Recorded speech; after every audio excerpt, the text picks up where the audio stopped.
نحمده ونصلي على رسوله الكريم اما بعد فاعوذ بالله من الشيطان الرجيم بسم الله الرحمن الرحيم رب اشرح لي صدري ويسر لي امري واحلل عقدة من لساني يفقهوا قولي. کتاب الشہادات، گواہیوں کے بارے میں. باب ما جاء فی البینۃ، باب اس بارے میں البینہ گواہی یا گواہ لانا علی المدعی، مدعی کے ذمے ہوتا ہے. یعنی گواہ کس کو پیش کرنا ہوتے ہیں؟ اس شخص کو جو کسی چیز کا دعویٰ کرے. کس کے لیے؟ اپنے دعوے کی سچائی کے لیے.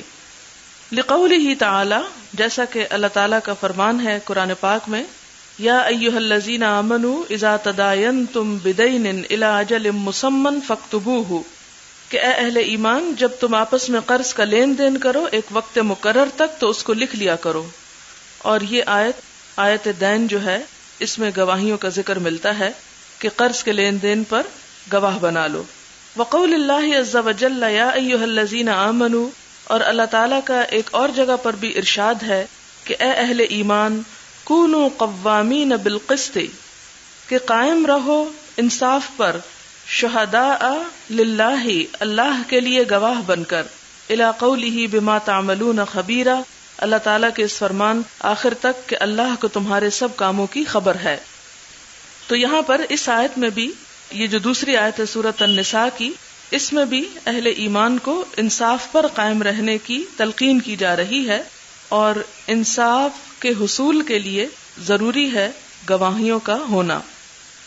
باب اذا عدل رجل رجلا، اگر کوئی شخص تعدیل کرے یعنی تزکیہ بیان کرے، کسی کی صفائی پیش کرے یعنی عدالت کرے کسی کی، فقال، تو کہے لا نعلم الا خیرا، کہ ہم بھلائی کے سوا اور کچھ نہیں جانتے، او یا ما علمت الا خیرا، میں نہیں جانتا مگر خیر کو، بھلائی کو.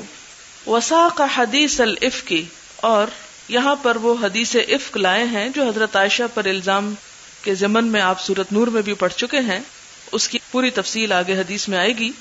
فقال النبی صلی اللہ علیہ وسلم، اور نبی صلی اللہ علیہ وسلم نے اس حدیث میں فرمایا لاسامہ، اسامہ بن زید سے، حین استشارہ، جب آپ نے ان سے مشورہ کیا.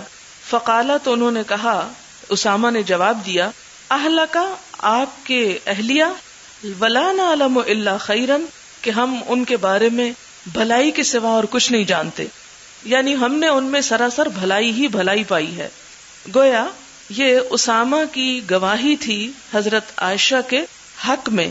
اور گواہی کے الفاظ کیا ہیں، یعنی تزکیہ کن الفاظ میں کیا کہ لا نعلم الا خیرا. حدثنا حجاج حدثنا عبد الله بن عمر النميري حدثنا ثوبان وقال الليث حدثني يونس عن ابن شهاب قال اخبرني عروة وابن المسيب والقمة بن وقاص وعبيد الله بن عبد الله عن حديث عائشة رضي الله عنها وبعض حديثهم يصدق بعضا. اس میں بھی اسی حدیث کے بارے میں مزید ایک اور حصہ بیان کیا گیا ہے، یعنی حدیث افک ہی ہے یہ بھی، کہ حضرت عائشہ سے روایت ہے. وبعض حدیثہم، اور یہ روایت کرنے والے یہ حضرات ہیں جن کے اوپر نام گزر چکے ہیں. وبعض حدیثہم یصدق بعضا، اور ان میں سے بعض کی حدیث بعض کی تصدیق کرتی ہے، یعنی ان کی آپس میں جو روایات ہیں اس میں کنٹرڈکشن نہیں، وہ ایک دوسرے کی یعنی سپورٹ کرنے والی ہیں. حین قال لها اہل الافک ما قالوا، جبکہ حضرت عائشہ سے جھوٹ گھڑنے والوں نے کہا جو کچھ کے کہا، یعنی پورا واقعہ بیان کرنے کی وجہ صرف اشارہ کیا جا رہا ہے کہ اس موقع پر جبکہ جھوٹ کا طوفان اٹھانے والوں نے بہت باتیں بنائیں. فدعا رسول اللہ صلی اللہ علیہ وسلم، تو آپ صلی اللہ علیہ وسلم نے طلب فرمایا کس کو؟ علی و اسامہ، حضرت علی اور اسامہ رضی اللہ تعالی عنہما کو. حین استلبث الوحی، جبکہ وحی آنے میں کچھ دیر ہوئی. لبسا کا مطلب ہوتا ہے نا ٹھہر جانا، یعنی وحی ٹھہر گئی. یستأمرہما فی فراق اہلہ، آپ ان دونوں سے مشورہ کر رہے تھے اپنی اہلیہ کو چھوڑنے کے بارے میں، یعنی طلاق دینے کے بارے میں کہ وہ حضرت عائشہ کو چھوڑ دیں یا رکھیں. فاما اسامہ فقال، تو اس موقع پر اسامہ نے کہا، اہلک ولا نعلم الا خیرا، کہ آپ کی اہلیہ ان کے بارے میں ہم بھلائی کے سوا کچھ نہیں جانتے.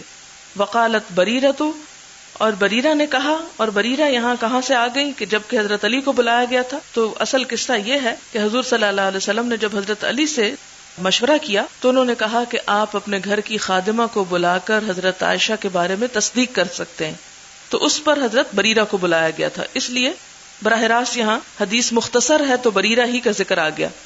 ان رأیت علیہا امرا اغمسہ اکثر من انہا جاریۃ حدیثۃ السن.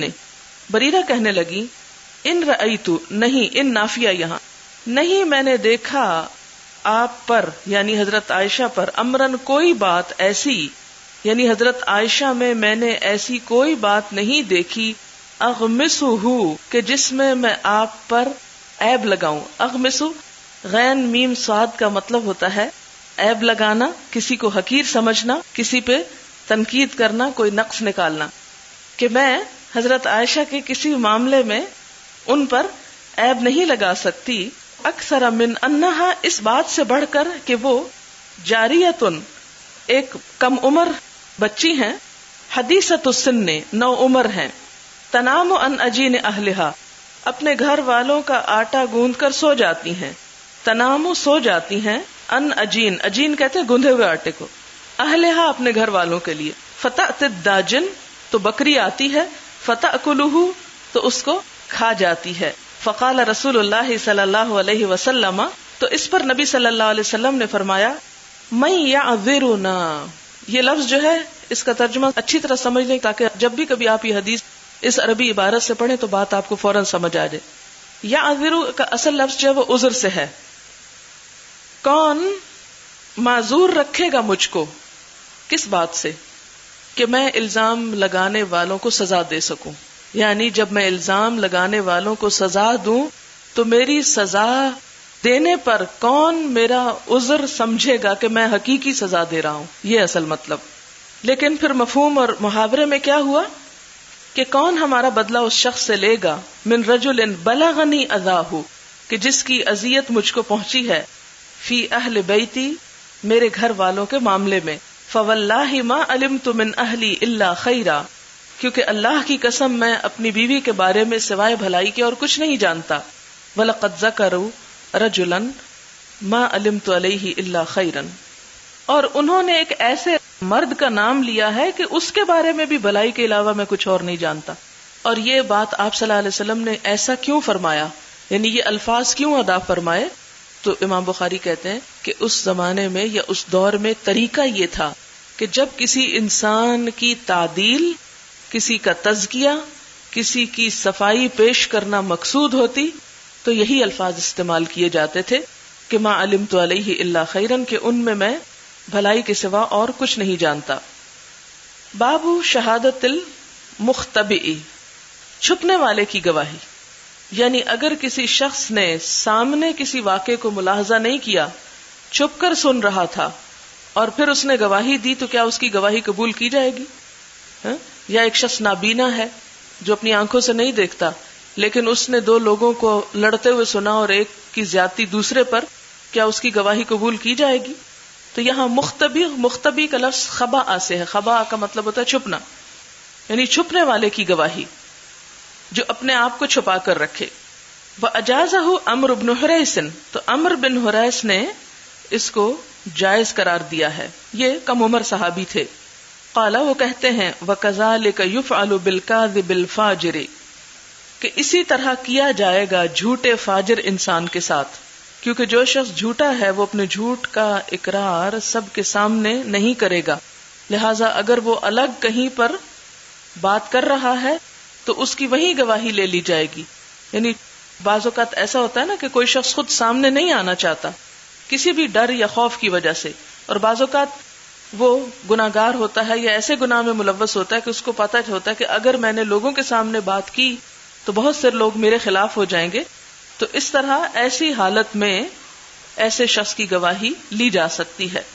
وقال الشعبی، اور شعبی کہتے ہیں وابن سیرین وعطاء وقتادہ السمع شہادۃ، ان تمام ائمہ کی رائے کیا ہے کہ السمع سننا، شہادۃ گواہی ہے.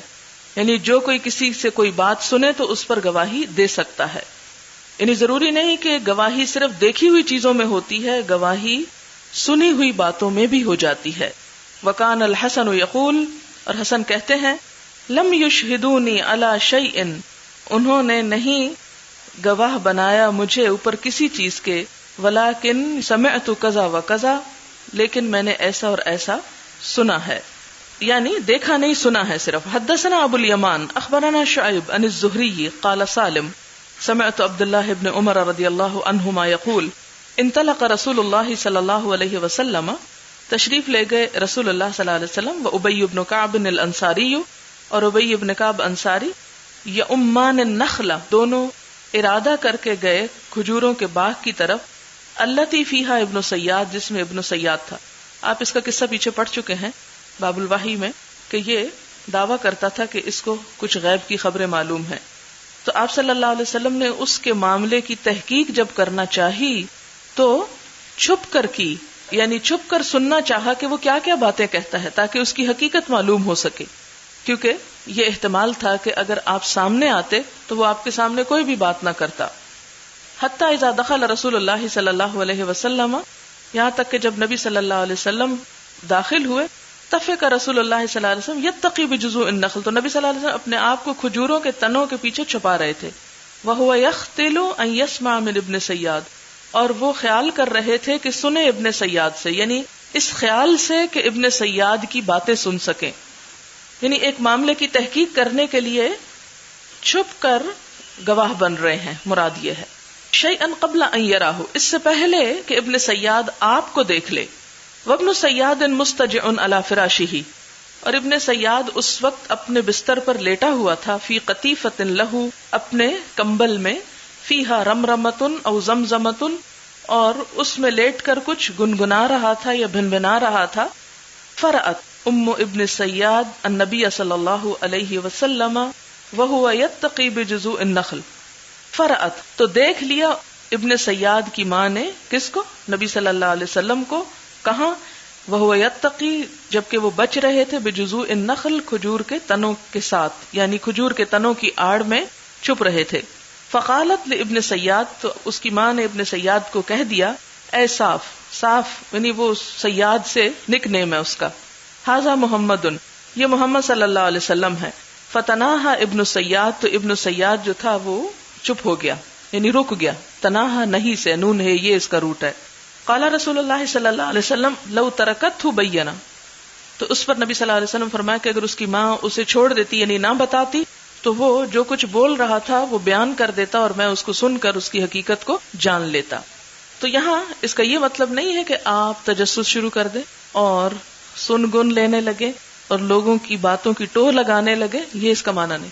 اس کا معنی یہ ہے کہ جب کسی شخص کے مجرم ہونے کا پتہ چل جائے یا کسی شخص سے کسی ایسے کام کی توقع ہو، یعنی جیسے کوئی شخص جو چور ہے یا کوئی ایسا شخص ہے کہ جو ڈیٹیکٹ نہیں ہو رہا، تو اس کی چوری یا اس کے جرم کو ثابت کرنے کے لیے پھر اس قسم کے حربے اختیار کیے جا سکتے ہیں کہ چھپ کر اس کو پکڑ لیا جائے یا اس کی بات سن لی جائے اور پھر اس کے خلاف گواہی دی جا سکے. انٹیلیجنس کا جیسے معاملہ ہوتا ہے. لیکن انٹیلیجنس اس کام کے لیے نہیں ہونی چاہیے کہ وہ بلا وجہ تجسس کرتی پھرے. یہ ہے کہ جہاں جرم کا پتہ چل جائے پھر اس کو ثابت کرنے کے لیے، یعنی صرف بلا وجہ ہر جگہ پر گھس کر نیک شریف انسانوں پر بھی جرم کا خیال کر کے یا گمان کر کے اور پھر اس کی تحقیق کرنے کو نکل جائے، تو یہ درست نہیں ہے. اس میں وہ ہمیشہ بات یاد رکھیں کہ حضرت عمر رضی اللہ تعالیٰ عنہ نے جب ایک شخص کو عدالت میں بلایا جو کہ رات کو شراب بھی پی رہا تھا اور گانا بھی گا رہا تھا، اور آپ نے چھپ کے اس کے گھر میں اتر آئے، تو یہ طریقہ ٹھیک نہیں ہے. ہاں، اگر کوئی شخص آ کے شکایت کرتا ہے کسی بھی جرم کی، تو پھر اس کی تحقیق کے لیے کسی دوسرے کو بھیجا جا سکتا ہے کہ ہاں تم جا کر اس معاملے کو معلوم کرو، اور کس طرح چھپ کے معلوم کر لو، تو ایسی صورت میں جائز ہے. حدثني عبد الله بن محمد حدثنا سفيان عن الزهري عن عروة عن عائشة رضي الله عنها قالت جاءت امرأة رفاعة القرزي الى النبي صلى الله عليه وسلم، آئی رفاعہ قرزی کی بیوی نبی صلی اللہ علیہ وسلم کے پاس.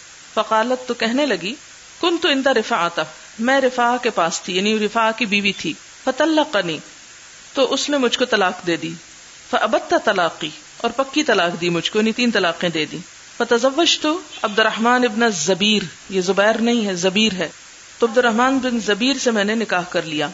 لیکن حالت یہ ہے کہ انما معه کہ اس کے ساتھ ہے مثل حدبۃ الصوب لٹکتے ہوئے کپڑے کی طرح.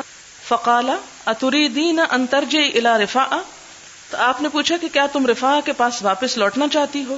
یعنی چونکہ عبد الرحمن بن زبیر سے نکاح ہو گیا تھا تو نکاح کے بعد دوبارہ طلاق لے کر عورت پہلے ہی شوہر سے پھر شادی کر سکتی. تو کہنے لگی چونکہ وہ نامرد ہیں، یہ کنایا ہے نامردی سے، چونکہ نامرد ہے اس لیے میں ان کے ساتھ نہیں رہ سکتی، تو کیا میں رفاعہ کے ساتھ دوبارہ شادی کر لوں؟ تو آپ نے فرمایا لا، نہیں، حتی تذوقی، یہاں تک کہ تم چکھو، اسیلتہ، اس کا شہد، و یذوق، اور وہ چکھ لے، اسیلتک، تمہارا شہد. یعنی جب تک کہ تمہارے درمیان ایک تعلق، جسمانی تعلق قائم نہ ہو جائے، اس وقت تک تم دوبارہ پہلے شوہر سے نکاح نہیں کر سکتی. اس میں وہ مسئلہ نکلتا ہے جسے حلالہ جس کو کہتے ہیں. اگرچہ حلالہ کرنے اور کرانے والے پہ لعنت بھیجی گئی ہے، لیکن اگر کوئی حلالہ نہیں کر رہا، ایک عورت کو ایک شخص سے طلاق ہوگی اور اس نے دوسری جگہ نکاح کیا، اب اگر وہ دوبارہ اس سے بھی طلاق ہو جاتی ہے یا وہ شوہر فوت ہو جاتا ہے یا کسی وجہ سے وہاں سے وہ خلا لے لیتی ہے، تو پہلے شوہر سے پھر دوبارہ نکاح ہو سکتا ہے. ویسے تو یہ نا کہ 3 طلاق کے بعد دوبارہ نکاح نہیں ہو سکتا، لیکن اس صورت میں نکاح ہو سکتا ہے. اب یہ نکاح صرف کاغذی نکاح نہیں ہوگا، صرف فرضی نکاح نہیں ہوگا، صرف ایک رسم پوری نہیں ہوگی، بلکہ نکاح کے 2 معنی ہیں، ایک عقد تزویج اور دوسرا جماع.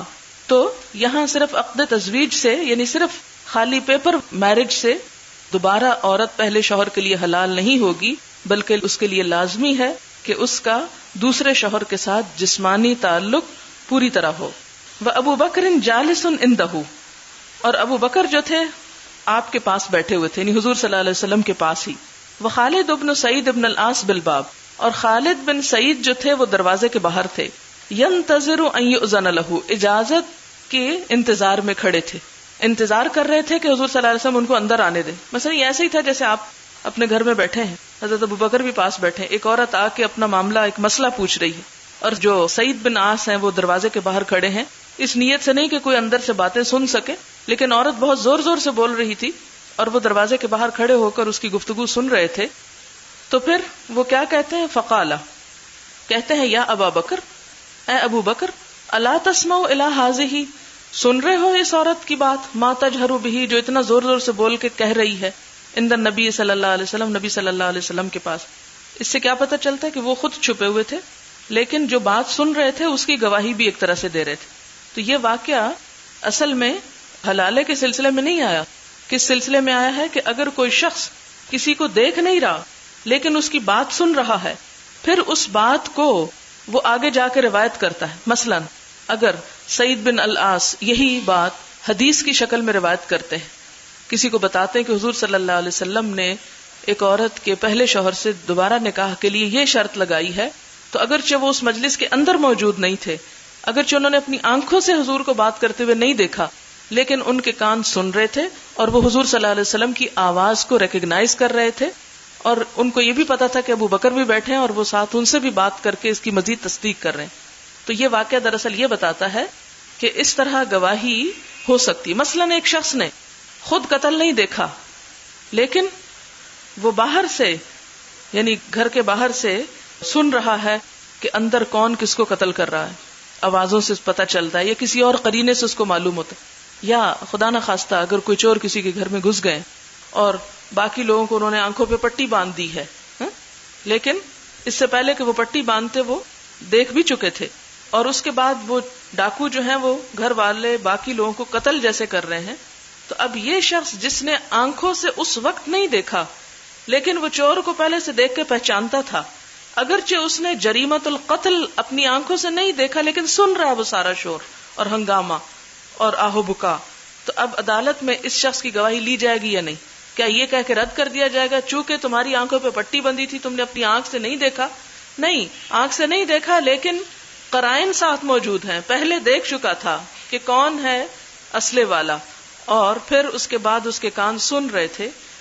تو یہ گواہی جو ہے ایک طرح سے قابل قبول ہوگی اور اس میں حد نافذ ہوگی.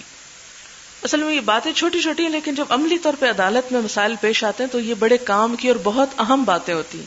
تو اگرچہ آپ کو شاید ڈائریکٹ کوئی اس چیز کا فائدہ نہ ہو، لیکن یہ علم ایک بنیاد بنتا ہے بہت سی چیزوں میں آئندہ فیصلہ کرنے میں، اور انسان کے اندر ایک حکمت اور بصیرت پیدا کرتا ہے معاملات کے اندر وسعت دیکھنے میں. ورنہ اگر اس حدیث کو چھوڑ کے ذرا آپ سے کوئی یہی مسئلہ پوچھے کہ صرف کسی چیز کے سننے والے کی گواہی ہو سکتی ہے یا نہیں، تو آپ شک میں پڑ جائیں کہ پتہ نہیں شاید ہو یا نہ، کیونکہ وہ دیکھ تو نہیں رہا.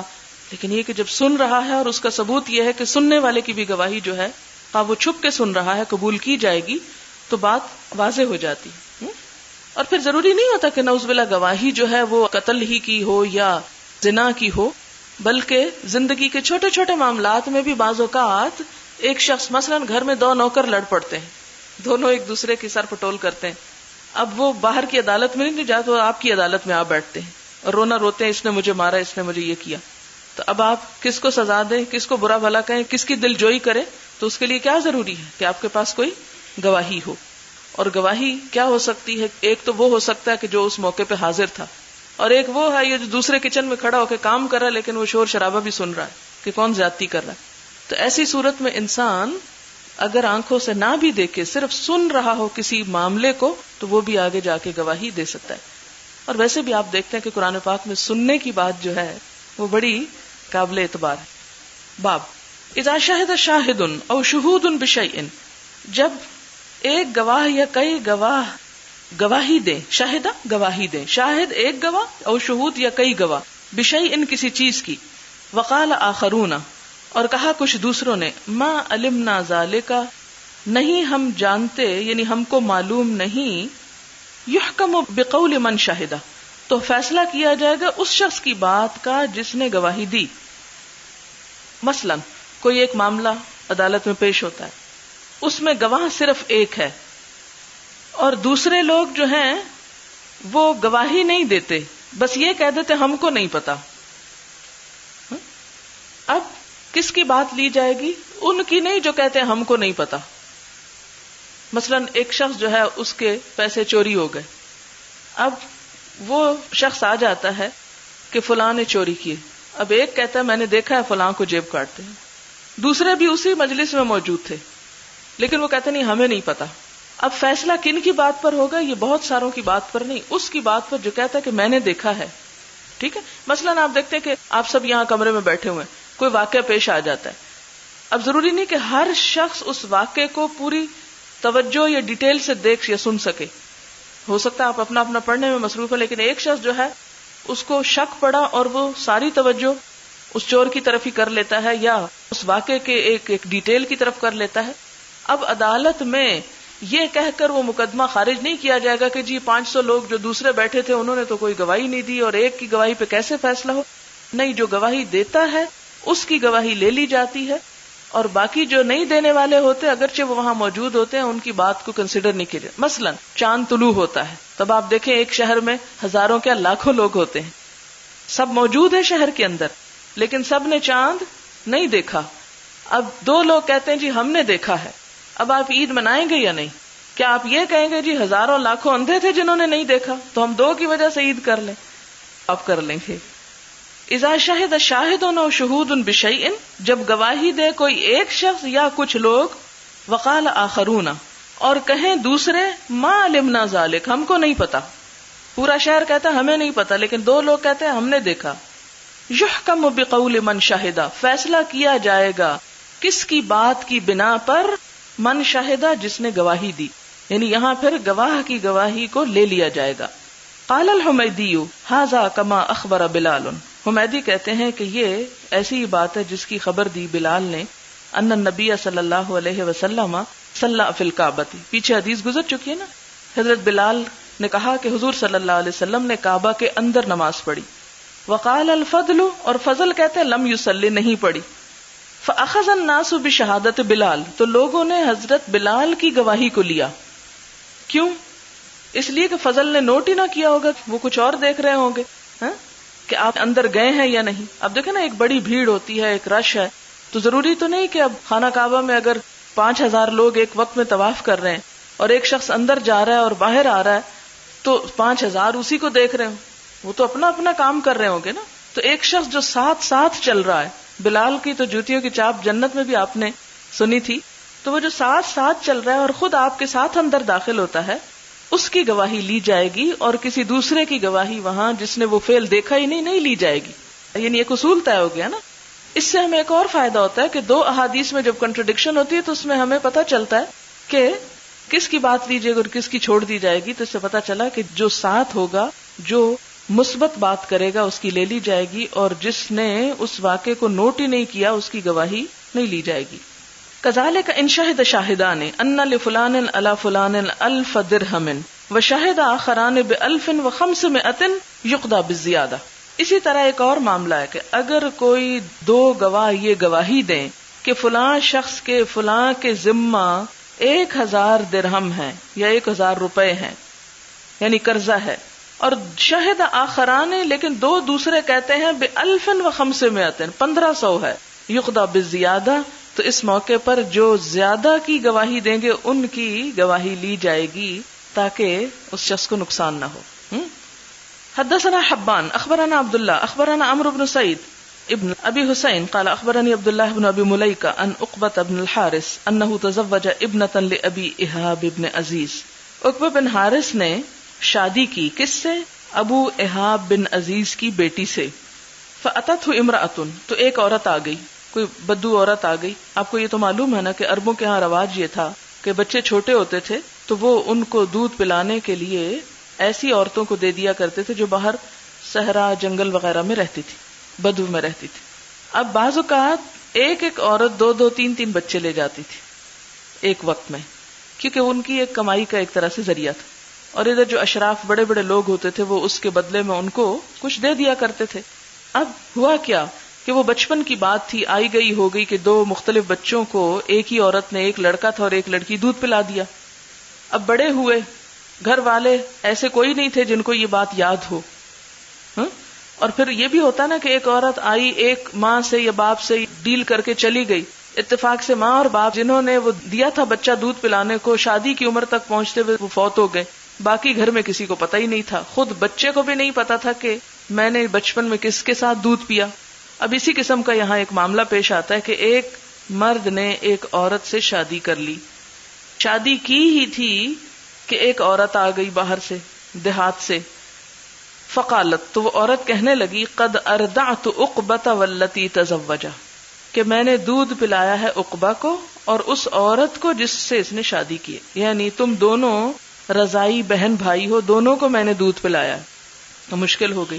فقال لها عقبہ، عقبہ کہتے ہیں ما عالم، مجھے نہیں پتا، انا کہ ارضعتنی، کہ تو نے مجھے دودھ پلایا تھا، ولا اخبرتنی، اور نہ تو نے مجھے بتایا تھا. اب آپ سوچیں نئی نئی کسی کی شادی ہو اور آ کے کوئی ایسی خبر سنائے تو کیا بیتے گی اس پر کہ یہ کیا ہو گیا. فارسل الى آل ابی ايهاب يسألهم، تو اس نے، کس نے؟ عقبہ نے پیغام بھیجا کس کے پاس؟ لڑکی کے والدین کے پاس. وہ کون تھے؟ آل ابی ايهاب. يسألهم، ان سے پوچھتے ہوئے، یعنی پوچھنے کے لیے، تفتیش کے لیے. فقالو، تو کہنے لگے، ما علمنا ارضعت صاحبتنا، کہ ہمیں تو نہیں پتا کہ اس نے ہماری بچی کو دودھ پلایا. صاحبتنا، ہماری بچی، یہاں بیٹی کے معنی میں نہیں، یعنی آل ہے نا، اس لیے وہ ان کی بیٹی تو نہیں لگے گی نا، ہماری ساتھی یعنی ہماری بچی اردو محاورے کے مطابق. فرکب الی النبی صلی اللہ علیہ وسلم، تو وہ شخص بڑا پریشان ہوا، تو اس نے مسئلہ پوچھنے کے لیے سواری لی اور سوار ہو کر گیا کہاں؟ نبی صلی اللہ علیہ وسلم کے پاس. بالمدینہ، مدینہ میں. فسألہ، پھر آپ سے مسئلہ پوچھا. فقال رسول اللہ صلی اللہ علیہ وسلم، تو نبی صلی اللہ علیہ وسلم نے فرمایا، کیفا، کس طرح، اب کیا ہو سکتا ہے، وقد قیلا، اور یہ بات کہہ دی گئی. ففارقہا، تو انہوں نے اپنی بیوی کو الگ کر دیا. ونکحت زوجا غیرہ، اور اس لڑکی نے عقبہ کے علاوہ ایک اور شوہر سے شادی کر لی، یعنی ایک اور آدمی سے شادی کر لی. اس زمانے میں مشکل کام نہیں تھا یہ. ہمارے ہاں مشکلات ہیں کہ اگر کسی کے ساتھ خدا نخواستہ کوئی ہیپن ہو جائے تو دوسری دفعہ نکاح جو ہے وہ پہلی دفعہ سے بھی مشکل ہو جاتا ہے. یہ واقعہ آگے پھر آئے گا. تو یہ یاد رکھیے کہ یہاں سے یہ بات پتہ چلتی ہے کہ اگر ایک عورت رضاعت کے معاملے میں گواہی دیتی ہے اور وہ صرف ایک ہی عورت ہے اور اس کے ساتھ گواہی دینے والا بھی کوئی نہیں، حتیٰ کہ خاندان بھی بچی کا یہ کہتا ہے کہ ہمیں تو کچھ یاد نہیں کس نے دودھ پلایا تھا، لیکن اس عورت کو یاد ہے، تو ایسی صورت میں اس عورت کی بات لے لی جائے گی اور میاں بیوی میں جدائی کر دی گئی. تو یہاں سے کیا پتہ چلتا ہے کہ بعض معاملات ایسے ہیں جس میں اکیلی عورت کی گواہی جو ہے وہ قبول کر لی جاتی.